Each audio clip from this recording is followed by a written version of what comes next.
자, 오전에 받았던 우리 하나님 말씀을요, 저녁에도 한 번 더 좀 상고를 하고 여러분들이 한 주간 기도 제목 삼을 그 이야기들을 다시 한번 좀 정리해 보도록 하겠습니다. 우리가 이제 사사기 말씀을 읽을 때 관심을 갖고 봐야 될 포인트가 이겁니다. 하나님이 가나안 땅을 젖과 꿀이 흐르는 땅이다 라고 말씀하셨는데, 그렇다면 왜 이스라엘 백성들은 가나안 땅에 들어가서 고생을 이렇게 많이 했는가라는 점이에요. 아니, 진짜 젖과 꿀이 흐르는 땅이라면 들어가서 그런 풍요로움을 누려야 되는데, 오히려 들어갔을 때의 가나안 족속 때문에 엄청 고통을 많이 겪었단 말이에요. 그러면 이런 일이 왜 벌어졌는가? 이걸 볼 때에 우리가 그 원인을 바깥 상황으로 볼 게 아니라 안으로 우리에게 있는 어떤 문제가 있었는가를 돌아보는 게 가장 유익하다라는 것입니다. 우리도 마찬가지입니다. 여러분, 우리도요, 예수님 믿으면 구원받고 인생이 바뀌게 된다라고 해가지고 예수님 복음 듣고 여기까지 왔는데, 사실 우리 안에 있는 딜레마 같은 고민이 뭐냐면, 왜 예수님 믿고도 우리 삶 가운데 힘들고 어려운 일이 많냐라는 거예요. 여러분, 이게요, 사사기 이야기와 우리의 이야기가 사실 결이 같은 이야기예요. 그래서 우리에게 사도행전 말씀, 사사기 말씀이 필요한 것입니다. 하나님은 이번에 사사기 3장을 통해서 우리에게 귀한 교훈을 주신 줄 믿습니다. 자, 사사기 3장 12절 뭐라고 하셨습니까? 다 같이요, 시작.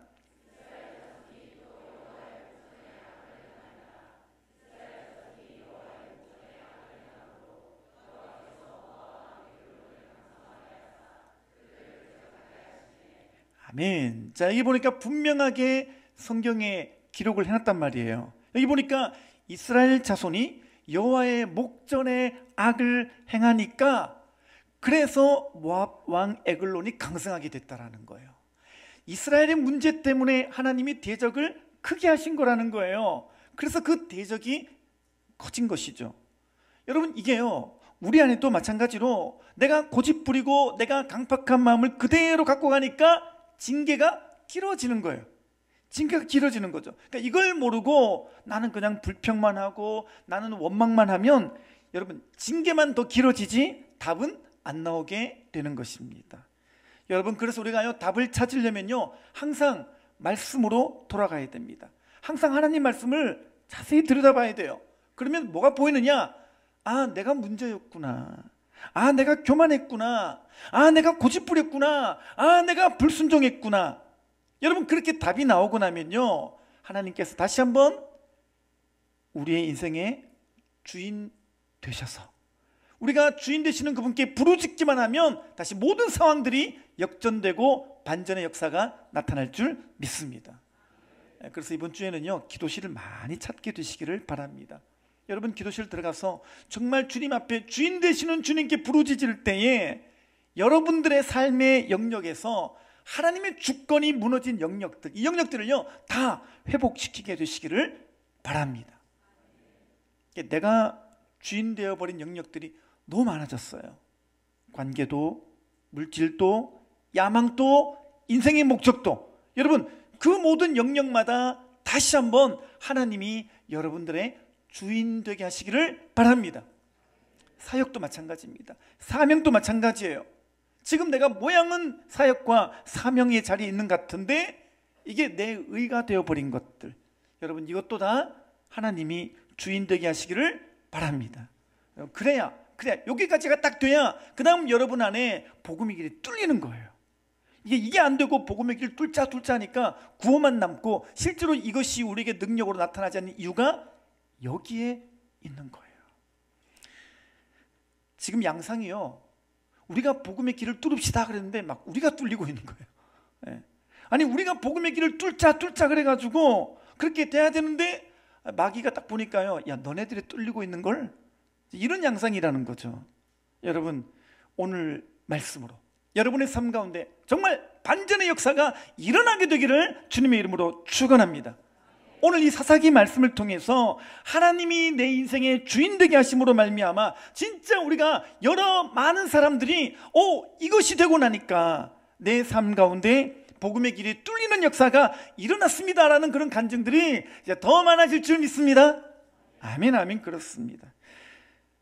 오늘 말씀은요, 이 에훗이라고 하는 사사가 주인공입니다. 자, 에훗을 수식하는 단어가 두 개 나왔다 그랬죠? 하나는 베냐민 지파, 하나는 왼손잡이라는 거예요.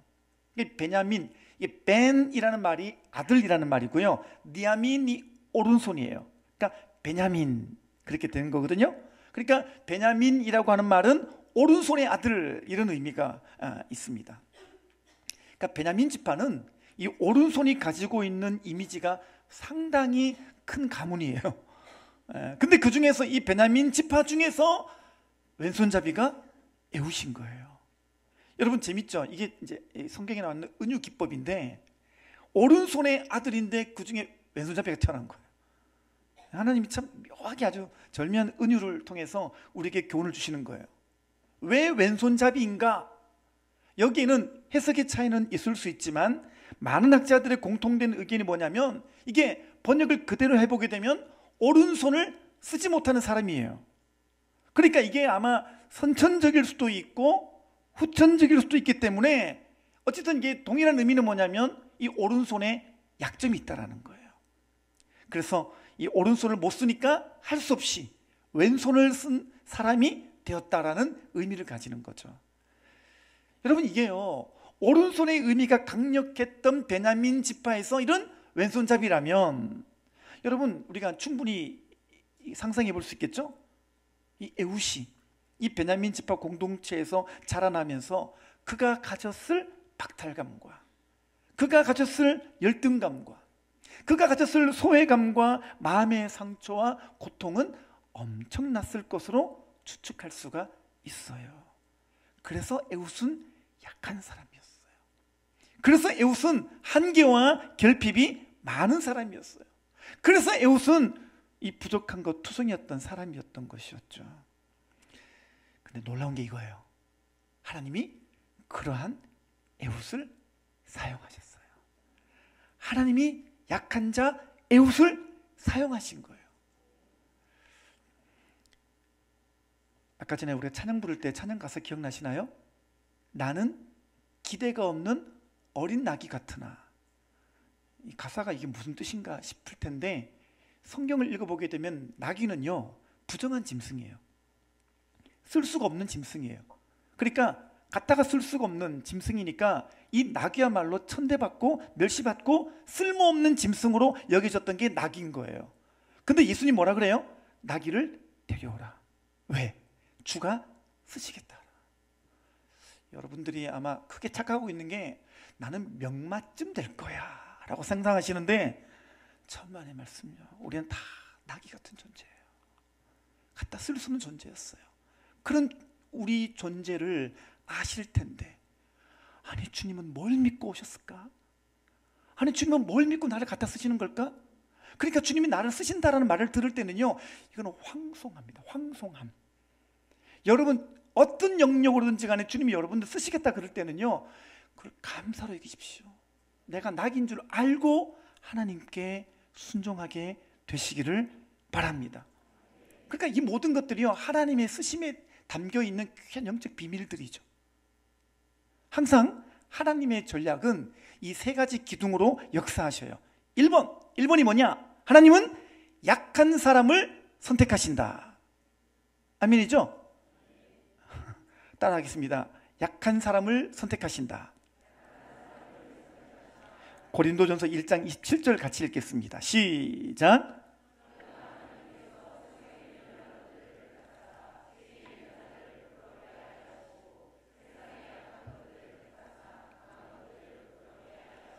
아멘. 이 말씀을 깊이 새기십시오. 하나님은 약한 것들을 택하시는 분이셔요. 그러니까 약한 나를 선택하신 거예요. 왜 주님 나를 선택하셨을까? 이게 주님의 전략이에요. 이게 주님의 방법이에요. 약한 사람을 택하셔서 강한 자들을 부끄럽게 하시는 거예요.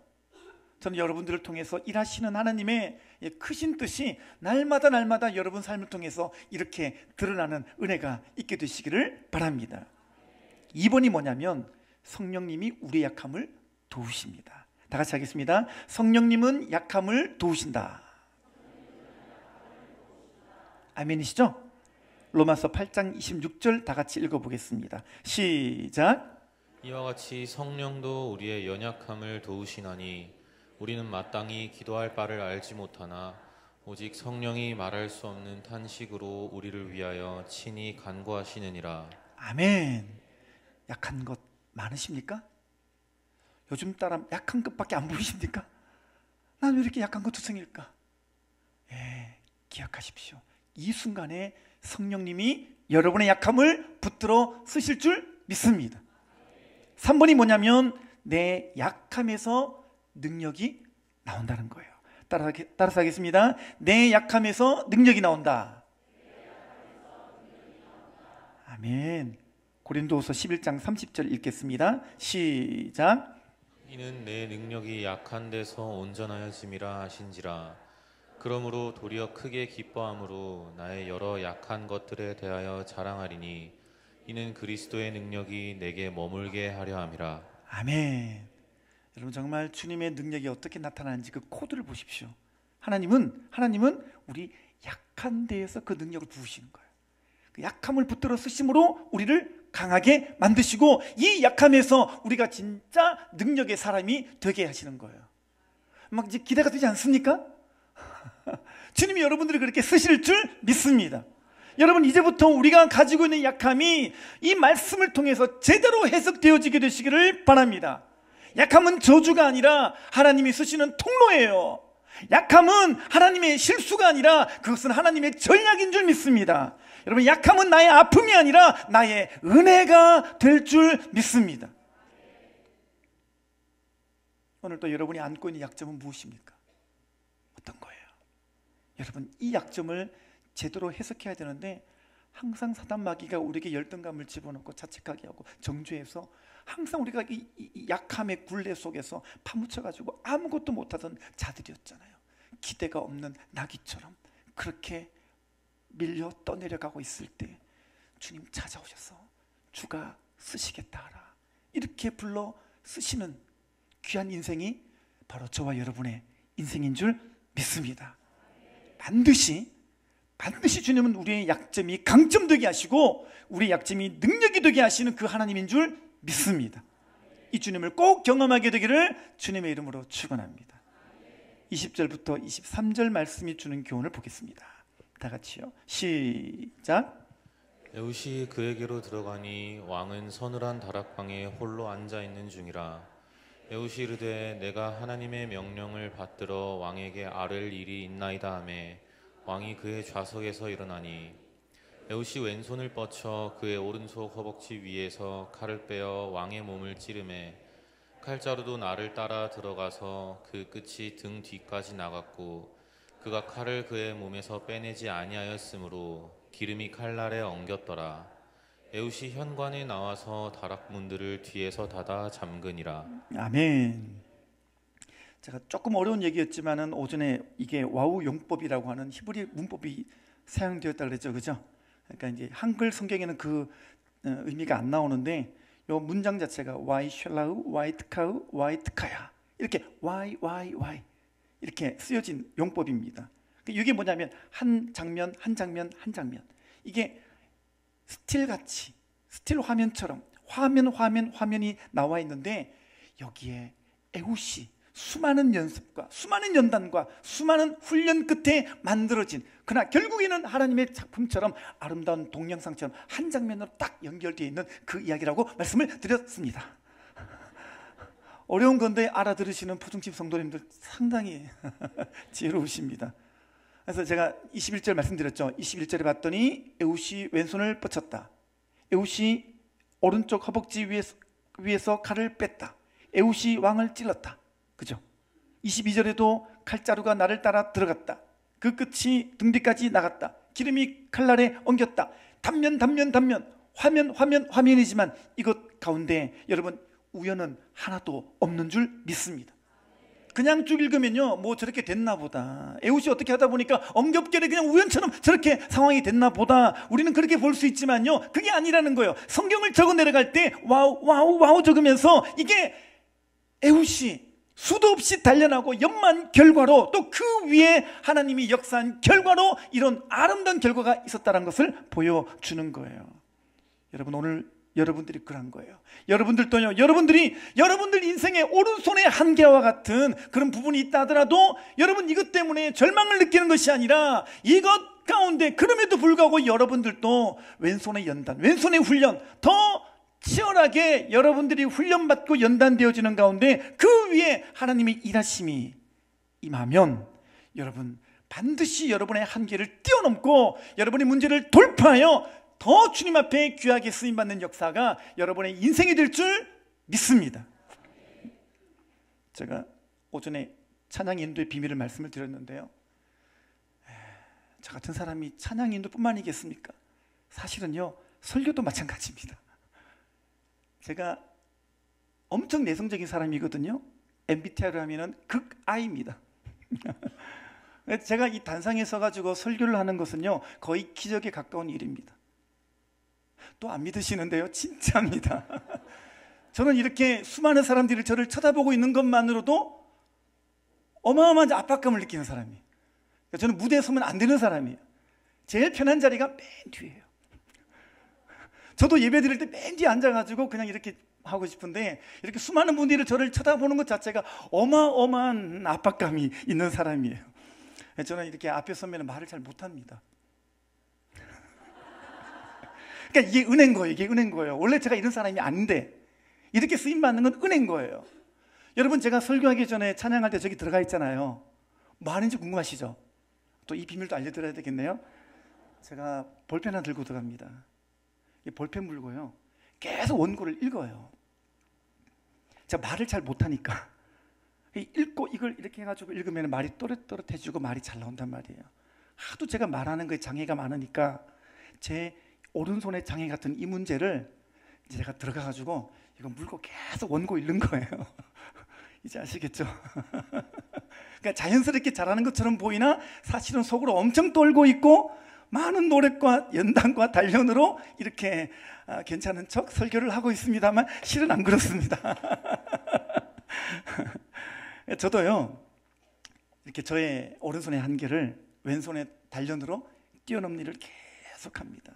근데 제게는요, 그것도 중요하지만 더 중요한 게 하나가 있어요. 이 자리에 서는 일을 하나님을 철저히 의지하고 하나님을 철저히 의뢰하는 기도를 많이 합니다. 그러니까 하나님이 내 약함을 강함이 되게 하시고 내 약함을 통해 능력이 되게 하시는구나. 저는 그 설 때마다 저는 은혜입니다. 은혜입니다. 은혜입니다. 이러고 서요. 제 이야기 말고 다른 사람 이야기를 하나 해드리겠습니다. 어떤 소년이 있었어요. 그의 이름은 토미 모리시입니다. 그는 태어날 때부터 오른쪽 팔이 없었어요.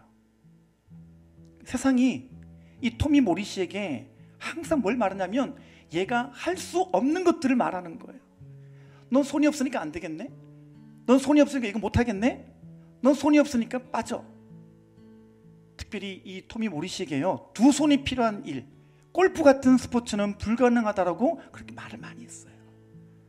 토미 모리시는요, 포기하지 않았어요. 그래서 남들이 결핍이라고 부르는 부분을 자기만의 가능성으로 바꿔버렸어요.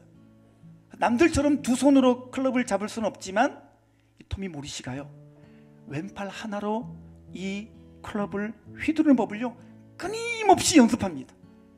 수도 없이 공을 치고 수도 없는 반복 가운데 몸의 균형을 새로 익히고 남들이 하는 스윙이 아니라 나만의 스윙법을 계속 만들어 갔던 거였어요.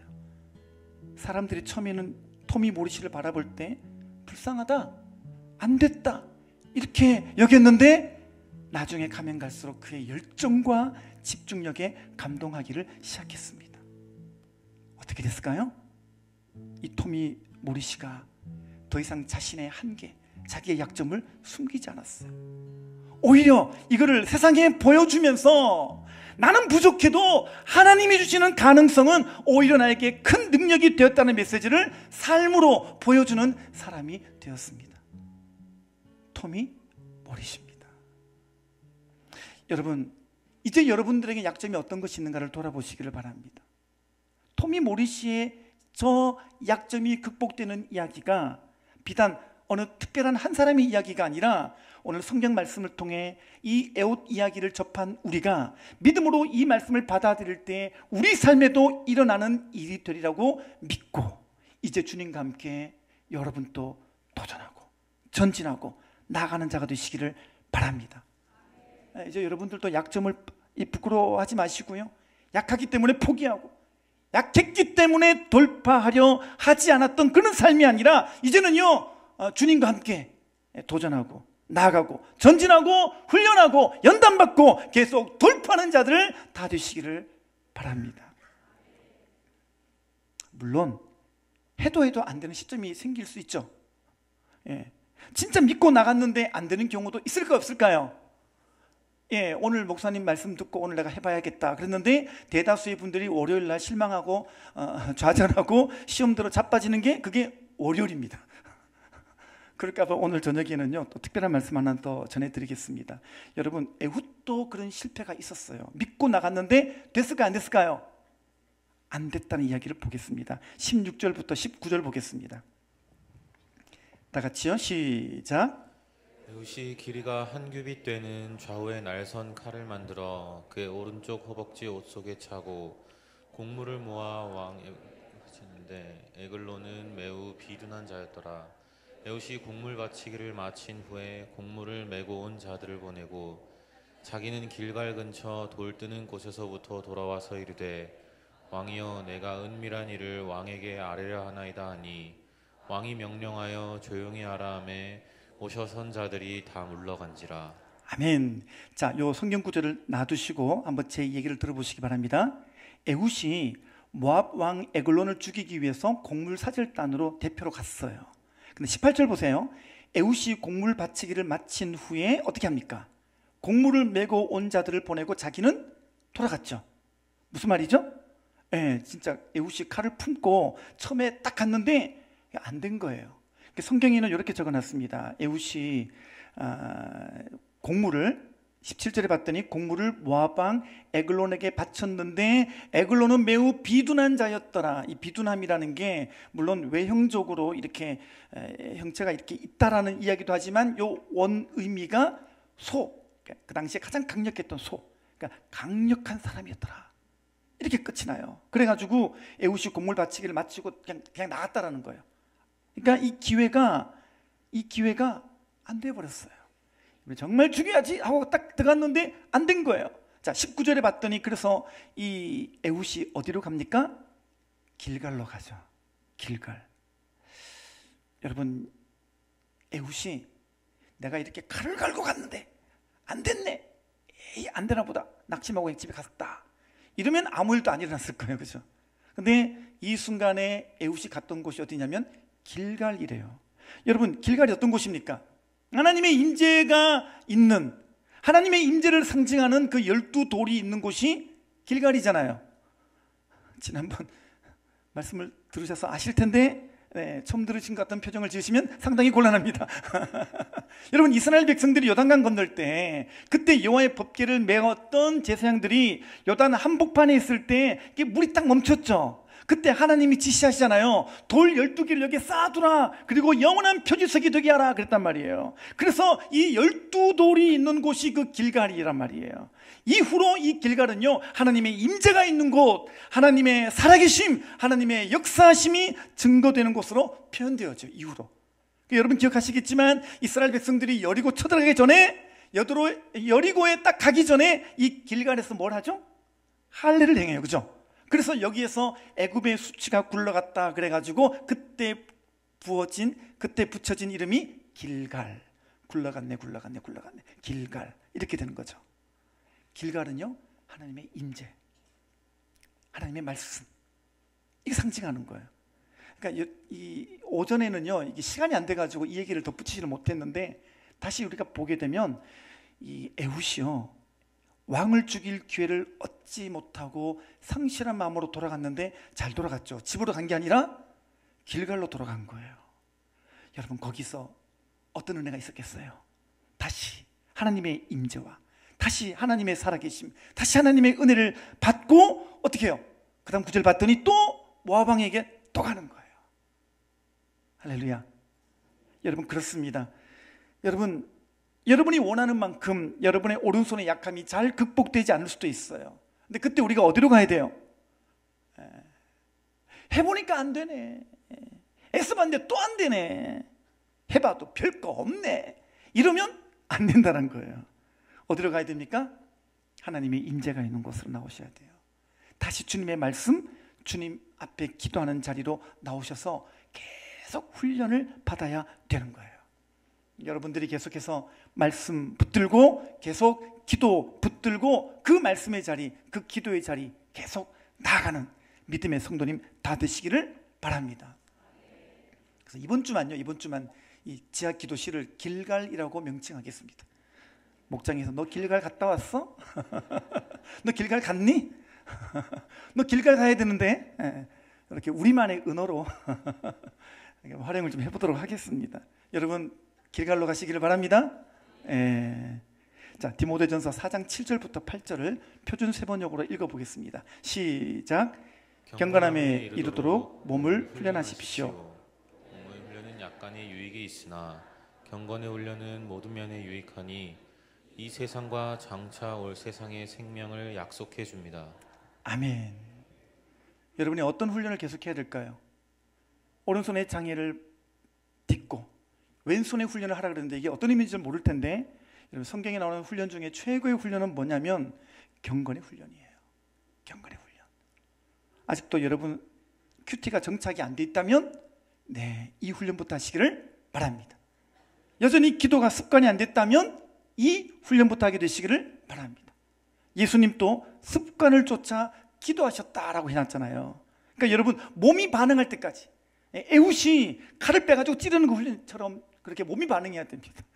여러분이 기도하는 것이 그렇게 자동 반사적으로, 여러분이 말씀 붙들고 씨름하는 일들이 그렇게 훈련처럼 되어지게 되시기를 바랍니다. 오늘 이 사사기 3장에는요 사실 사사가 3명이 등장을 해요. 첫 번째 사사였던 온니엘이 등장하고, 오늘 본문에 봤던 두 번째 사사가 에웃이고, 세 번째 사람이 삼갈이라고 하는 사사예요. 원래 제가 말씀을 준비할 때는 이 세 사람을 3세트로 준비를 했는데 준비해 보니까 너무 길어져 가지고 그냥 두 번째 사사 에웃만 나누었는데요. 근데 살펴보니까 이 첫 번째 사사였던 온니엘도 귀한 교훈이 많고, 또 세 번째 사사였던 삼갈도 귀한 교훈이 많더라고요. 이 세 번째 사사인 삼갈은요, 소모는 막대기로 블레셋 사람 600명을 죽입니다. 이 한 구절만 나와 있어요. 여러분, 이 블레셋은 당시 철기 문화였거든요. 모든 무기가 칼, 철이에요. 근데 어떻게 된 건지 모르겠지만 성경에는요, 소모는 막대기 가지고 철병거 가진 사람을 600명을 때려 죽였대요. 대단하죠? 다음 기회에 말씀 전하겠습니다. 여러분, 소모는 막대기로 죽었으니까 이 블레셋 사람들은 얼마나 아팠겠어요? 죽을 때까지 맞았으니까. 참 아팠을 거예요, 그죠? 네. 중요한 사실은요, 이 모든 사사들이요 공통점이 있어요. 세상을 탓하지 않고, 자기 약함을 탓하지 않고, 하나님 부르시는 그대로 순종하여 한 시대를 살리는 믿음의 사람이 되었다는 거예요. 에훗, 오늘은 에훗만 기억하십시오. 왼손잡이였지만 약함을 주님께 내어드리고, 이 약함이 강함이 되어서 하나뿐이었던 그 인생이 위대하게 쓰임받았던 사람 누구요? 에훗이에요. 여러분, 이 에훗의 인생 이야기가 이제 포중팀 성도의 인생 이야기가 되어서 우리 모두가 다 하나님 앞에 남은 인생 크게 쓰임받아 여러분의 인생 가운데 복음의 길을 다 뚫어서 승리하는 복된 성도님 다 되시기를 주님의 이름으로 축원합니다. 기도하겠습니다. 잠깐 기도할게요.